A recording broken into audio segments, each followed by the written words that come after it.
Kita akan lanjutkan belajar tentang pemrograman web, masih tentang PHP. Pada bagian yang kedua ini kita akan belajar untuk membuat tampilan. Kita langsung ke materinya saja. Sebelum kita menggunakan PHP, pastikan dulu sum controlnya nyala. Jadi kita masuk ke dalam folder sum ini, kemudian kita cari sum control. Seperti ini nanti tampilannya.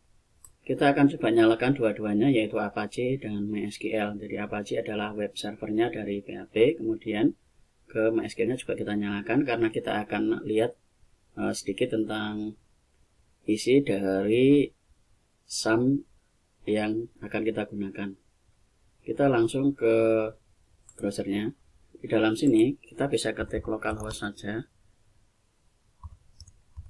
Kemudian kita enter, nanti akan tampil seperti ini.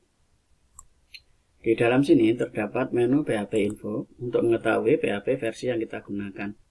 Di dalam sini, ketika saya klik PHP Info, terdapat PHP versi 7.4.5. Jadi, pastikan ketika kita membuat sebuah program menggunakan PHP, kemudian programnya itu sesuai dengan versi PHP-nya. Jadi, misalnya kita nanti menggunakan contoh, kalau sudah lanjut bisa ke Laravel atau ke Coordinator 4. Ternyata versi PHP-nya di bawah. Nah, ini nggak bisa. Jadi pastikan programnya itu masih satu level atau di bawah level dari PHP yang digunakan di dalam sum-nya.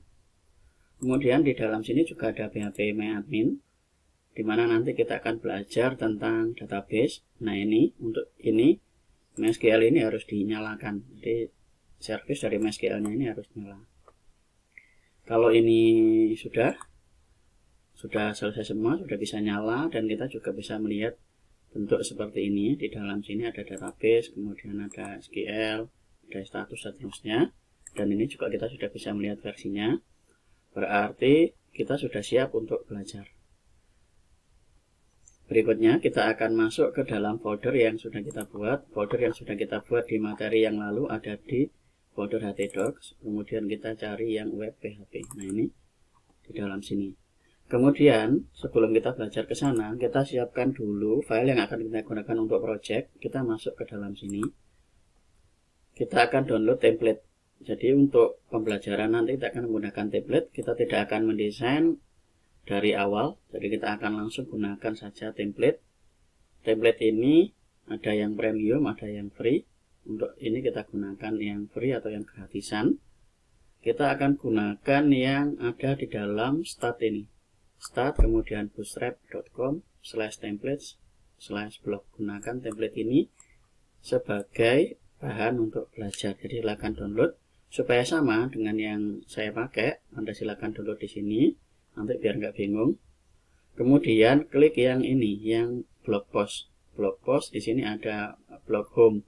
Yang saya gunakan download dua-duanya. Nanti kita akan gunakan yang blog home dulu. Jadi di dalam blog home seperti ini. Kemudian kita bisa lihat live preview-nya. Hasilnya seperti ini. Nanti kita akan buat ini menggunakan PHP. Misalnya sini ada page heading, ada post title, dan seterusnya. Nah, ini desain-desain atau layoutnya ini kita menggunakan template saja. Kemudian kalau ini sudah di download, jadi kita bisa downloadnya di dalam sini free download. Klik free download saja, nanti akan otomatis download. Tinggal gini aja, nanti otomatis download. Kemudian kita bisa back. Kita akan cari yang blog post. Blog post itu untuk setelah di dalam sini tadi, misalnya gini kita klik read more, ini akan lanjut ke dalam blog post. Jadi isi dari blognya apa. Kalau ini kan hanya diambil cuplikannya saja atau bagian awal dari blognya saja. Kemudian kita read more, maka akan tampil seperti yang di dalam sini. Ini juga bisa kita lihat live preview-nya. Jadi untuk melihat detail isi dari tulisannya ada di dalam sini. Nah, ini bisa kita download juga. Nanti silakan download di dalam free download seperti ini. Kalau sudah ada di dalam free download, kemudian kita ke dalam sini lagi. Di dalam web PHP, kalau sudah di download, di dalam web PHP ini ada folder project. Letakkan di dalam folder project seperti ini. Kemudian ekstrak. Silakan diekstrak, dapatkan seperti ini, ada blog post, kemudian ada blog home. Yang blog home ini kemudian diekstrak seperti ini. Kalau sudah, ini bisa kita, kalau sudah diekstrak, Bisa kita select all, Ctrl A, atau kita blok seperti ini saja. Kemudian klik kanan, kita cut, kita letakkan ada di dalam sini master. Nah, dia ada di dalam sini. Kemudian yang blog post ini kita akan, karena ini masuk ke sini, kita akan rename saja blog post ini, rename menjadi post, atau kita tambahi dengan blog dash post.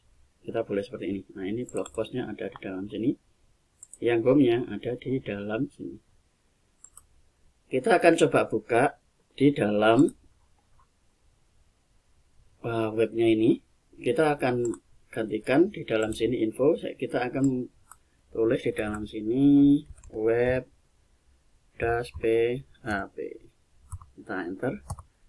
Karena kita buat di dalam foldernya ada di dalam sini, di dalam htdocs, kemudian masuk ke dalam web php, nanti akan masuk ke dalam sini. Dan sekali lagi pastikan SAM-nya sudah nyala. Kemudian kalau kita ada dalam sini, kita bisa masuk ke project. Project. Secara otomatis dia akan jalan seperti ini. Default atau standar dari ketika sebuah halaman ini diklik, dia akan mencari dulu file index. Jadi file index ini akan dicari di dalam project. Makanya kita letakkan di dalam sini, begitu masuk ke folder project, dia akan cari file index. File index ini secara otomatis akan dijalankan oleh browser. Jadi ketika di dalam sini, misalnya kita back, kita masuk ke dalam sini, di dalam project, secara otomatis dia akan mencari file index. Sebagai contoh, silakan buat di dalam VS Code seperti ini. Kita akan masuk ke dalam dasar ini. Di dasar saya akan buat sebuah file index. Kemudian saya buat index, boleh .php, boleh .html. Misal saya buat index.php. Saya akan buat tanda pagar seperti ini. Di dalam body ini saya akan tulis H1, kemudian belajar PHP. Saya Ctrl S. Kemudian kalau di dalam sini saya back, saya masuk ke dalam dasar. Nah, secara otomatis dia akan mencari file index. Jadi file index ini otomatis akan dijalankan pertama ketika dia masuk ke dalam sebuah folder. Ini berbeda dengan ketika kita mau panggil yang lat01. Kita mesti tuliskan di dalam sini lat01.php. Kita enter. Nah, ini dia baru masuk ke dalam tes. Nah, itu cara penggunaan dari file index. Dan kita sudah siapkan file folder projectnya ada di dalam folder project. Nanti kita akan belajar menggunakan project ini, mengisinya dengan PHP. Kita ke materi yang pertama dari PHP. Di dalam sini kita masuk ke dalam yang ini, Ctrl S. Kita akan membuat di dalam sini, di dalam index.php ini, yang pertama PHP open, PHP close. Di dalam PHP itu selalu ada open dan close. Semua program itu ada open dan close, ada buka, ada tutup untuk menandai awal dan akhir. Jadi ada PHP open, ada PHP close. Ini PHP close. Kalau PHP open itu lebih kecil, tanda tanya, kemudian PHP. Kalau penutupnya tanda tanya, kemudian tanda lebih besar. Berikutnya, untuk menampilkan, kita bisa membuat menggunakan echo, kemudian perhatikan di dalam keyboard itu ada huruf dan ada angka dan ada simbol. Jadi ada 3. Yang pertama adalah huruf, kemudian berikutnya adalah angka. Jadi kita akan buat angka. Kemudian berikutnya ada simbol. Nah, jadi ada huruf, angka, dan simbol. Selain angka, maka kita harus menggunakan tanda petik. Contoh, saya akan menggunakan tanda petik untuk tulisan belajar. Nah, ini kenapa? Karena belajar bukan angka. Beda dengan seperti ini, saya akan tambahkan lagi echo, kemudian 100. Nah, ini 100 ini adalah angka. Jadi tidak perlu dikasih tanda petik. Kalau kita kasih tanda petik, maka secara otomatis dia akan dianggap sebagai huruf. Kemudian saya akan juga tambahkan di dalam sini echo, kemudian tanda petik BR. Nah, ini kita kasih BR untuk break. Kita Ctrl S. Nah, ini di dalam sini ada echo 100, kemudian echo BR ini perintah dari HTML, kemudian ini belajar. Jadi kemudian kita coba Ctrl S, kita lihat hasil di dalam sini. Kita masuk ke indeksnya, enter. Nah, ini ketemu belajar 100 huruf angka simbol. Huruf angka simbol ini dari sini. Karena ini di luar dari PHP, maka dia tidak menunjukkan error. Ini. Kemudian kita hapus saja, Ctrl S. Kita refresh, terus dapatkan belajar dan 100. Cara menampilkan menggunakan seperti ini. Berikutnya kita akan coba menambahkan seperti ini. Kita sudah belajar seperti ini. Kita akan buat di dalam sini sebuah variabel. Variabel itu adalah wadah untuk diisi. Contoh, saya akan membuat sebuah variabel. Variabel itu selalu diawali dengan tanda $. Variabel. Saya tulis huruf. Nah, ini huruf. Kemudian saya isi dengan petik-petik saya belajar. Kemudian saya enter. Saya akan buat di dalam sini echo $. Nah, ini saya tambahi huruf. $huruf. Nah, ini. Perhatikan yang saya tampilkan di dalam sini adalah wadahnya. Ini isinya. Jadi isi masuk ke dalam wadah. Ini variabel. Variabel di dalam PHP selalu diawali dengan tanda $. Dan ini kasih wadah. Wadahnya namanya huruf. Jadi variabel itu adalah wadah atau rumah. Kita isi dengan saya belajar. Kalau menampilkan isinya seperti ini. Sama seperti Anda makan di dalam piring. Jadi piring itu wadahnya, nasi itu isinya. Yang saya berikan adalah piringnya, bukan nasinya.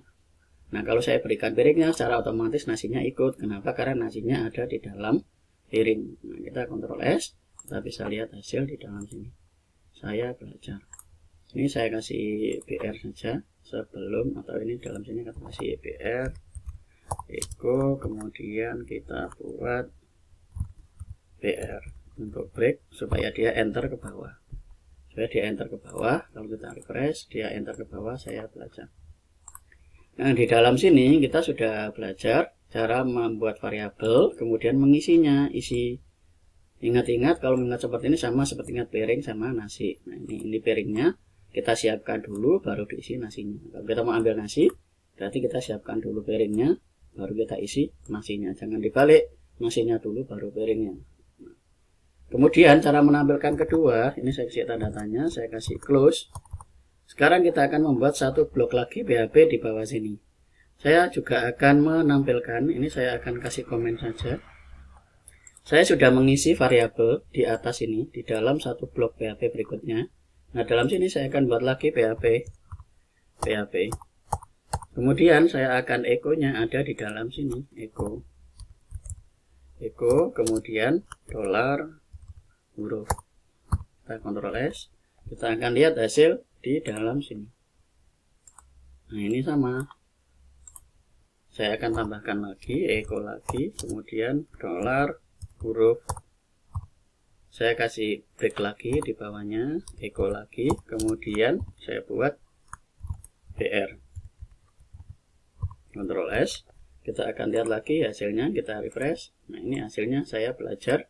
Nah, ini bisa. Jadi walaupun dia ada di blok dalam sini, kita membuat satu blok lagi PHP di dalam sini. Nah, ini masih bisa. Kita bisa masih menggunakan di dalam sini. Kemudian untuk menampilkan berikutnya, kalau kita membuat seperti ini, kita juga bisa membuat yang seperti ini. PHP, kemudian di dalam sini PHP ini saya akan ganti dengan sama dengan kemudian $huruf. Kita Ctrl S. Ini supaya ke bawah, saya kasih break lagi di bawah sini, echo, kemudian kita kasih BR supaya dia enter ke bawah. Kita Ctrl S, kita akan ke dalam sini, kita lihat hasil di dalam sini. Nah, ini Ini saya belajar. Kita Ctrl S, kita bisa lihat ke dalam sini. Nah, ini saya belajar. Saya belajarnya ada 3 kali. Yang pertama adalah ini, kedua ini, kemudian yang ketiga ini. Jadi kita bisa menggunakan perintah seperti ini untuk menggantikan dari echo. Jadi kalau ini dalam sini kita ganti dengan PHP, kemudian kita harus buat echo. Echo seperti ini. Kita Ctrl S. Nah, ini hasilnya sama saja. Untuk menyingkat, kita bisa menghapus echo dan PHP ini dengan menggantinya dengan sama dengan. Kita bisa Ctrl S, kemudian kita refresh, kita akan dapatkan yang seperti ini. Berikutnya, kita akan coba lagi untuk menampilkan. Kita akan coba lagi menggunakan kombinasi dari HTML. Contoh, di dalam sini saya akan kasih H1 open, kemudian di dalam sini juga kita kasih H1 close. Kita Ctrl S, kita bisa lihat di dalam sini. Nah, ini tulisannya saya belajar. Secara otomatis dia akan berubah menjadi HTML H1. Kemudian kita juga bisa merubah di dalam sini seperti ini. Di dalam sini saya akan tambahkan H1. Kemudian yang ini saya akan Ctrl X, saya akan taruh di dalam sini. Supaya tidak sama, ini saya akan ganti dengan H2. Nah, ini juga H2, kita Ctrl S, kita akan lihat hasil di dalam sini. Nah, ini bisa kita tambahkan di dalam HTML-nya seperti ini. Jadi kita boleh contoh di dalam depan sini kita akan ganti dengan paragraf, boleh. Jadi dalam sini kita akan buat P, kemudian yang ini kita masukkan ke dalam P. Ctrl X, kita Ctrl S, kita lihat hasil di dalam sini, refresh. Nah, ini isinya karena di dalam sini ini masih S1. Kita Ctrl S, kemudian kita bisa refresh. Hasilnya seperti ini. Ini menjadi paragraf. Atau seperti tadi kita bisa kembalikan lagi ini ke dalam H1 dan ini ke dalam H1, Ctrl S. Kita akan lihat hasilnya. Nah, ini. Cara membuat tampilan kita bisa membuat seperti ini. Jadi PHP-nya dimasukkan ke dalam HTML dengan cara seperti ini. Atau kita boleh membuat dalam seperti ini. Jadi di dalam ini kita bisa tambahkan HTML. Jadi contoh di dalam sini huruf. Saya akan tambahkan H1. Saya akan menggunakan tanda titik untuk menyambung. Contoh di dalam sini saya akan menggunakan petik-petik. Kemudian ini kasih titik. Saya buat di dalam sini. Ini H1. Dan untuk tutupnya saya kasih titik lagi. Ini disebut dengan sambung atau concat. H1, Ctrl S. Kita kasih petik. Nah, ini jangan lupa dikasih petik karena ini bukan angka. Ctrl S. Kita bisa lihat hasil di dalam sini. Nah, ini saya belajar. Ini saya belajar. Yang bawah ini saya gunakan P saja. Ini juga saya gunakan P. Ctrl S. Supaya agak sama. Nah, ini menggunakan P, ini menggunakan H. Jadi di dalam sini kita bisa menyambung menggunakan titik H1, kemudian sambung masuk ke dalam sini. Tuh. Kita juga bisa merubah yang di dalam sini ini huruf. Saya akan gunakan tanda petik 2. Jadi petik saya kasih di dalam sini dan petik di dalam sini. Kemudian di dalam sini saya akan buat H2. Saya kasih tutup juga di dalam sini, yaitu H2. Kita Ctrl S, kita lihat di dalam sini. Nah, ini hasilnya saya belajar. Di dalam sini saya akan jelaskan, kalau menggunakan petik 2 seperti ini, maka variabel itu bisa ikut. Tapi kalau di dalam sini saya gunakan petik 1. Kemudian di dalam sini juga saya gunakan petik 1. Nah, ini saya Ctrl S, maka hasilnya kita refresh, hasilnya adalah huruf. Jadi kita di dalam sini, kalau menggunakan petik 1, maka variabel itu akan dianggap sebagai sebuah string. Jadi yang perlu diperhatikan, ada string, ada angka. Jadi string itu dianggap huruf dan seterusnya itu dianggap sebagai string. Kalau angka ya angka. Jadi dalam sini sebagai string. Kalau saya menggunakan petik 1. Nah, contoh di dalam sini, kalau ini saya pakai petik 1, kemudian ini juga petik 1, dan ini juga petik 1.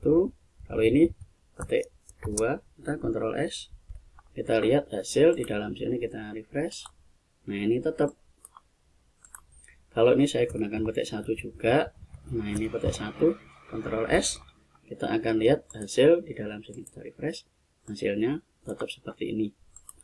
Oke, yang perlu diperhatikan dari dalam sini adalah untuk membuat sebuah tampilan kita bisa menggunakan contoh seperti ini langsung, Eko belajar.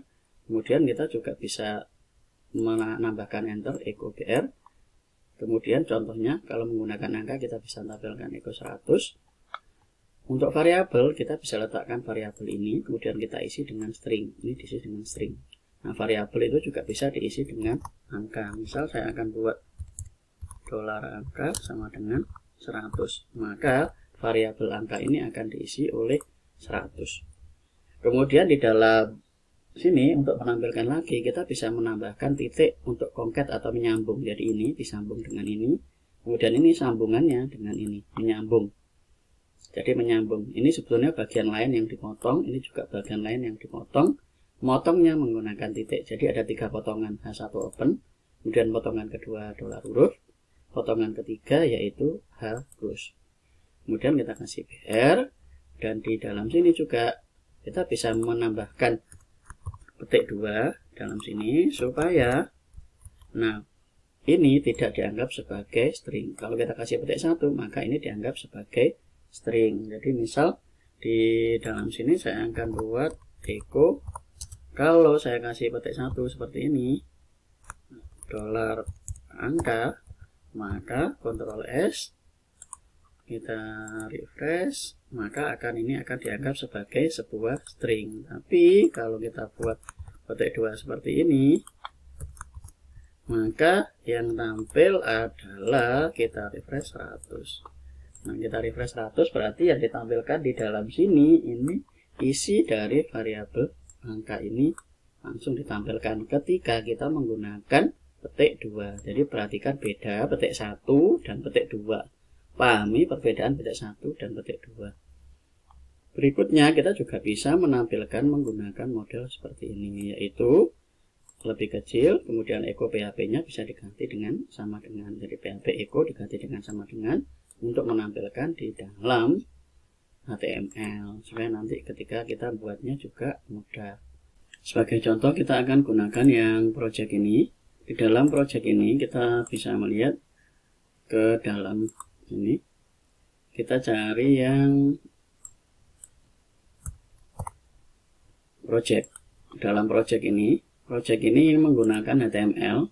Untuk PHP kita akan rename ekstensinya ini menjadi .php. Jadi kita klik kanan kemudian rename HTML ini, kita akan ganti dengan PHP. Kita enter supaya filenya ini menjadi PHP. Kita Ctrl S, kemudian kita bisa refresh, hasilnya seperti ini.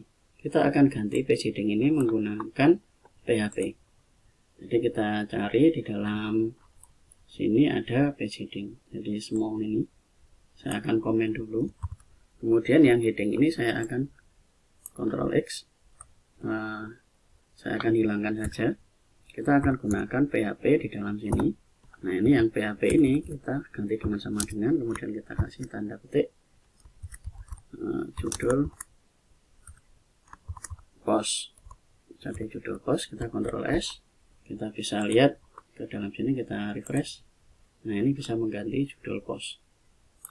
Ini dibuat menggunakan PHP yang ada di dalam project. Jadi ini kalau dalam project nanti kita akan ganti isi-isinya ini menggunakan PHP semua.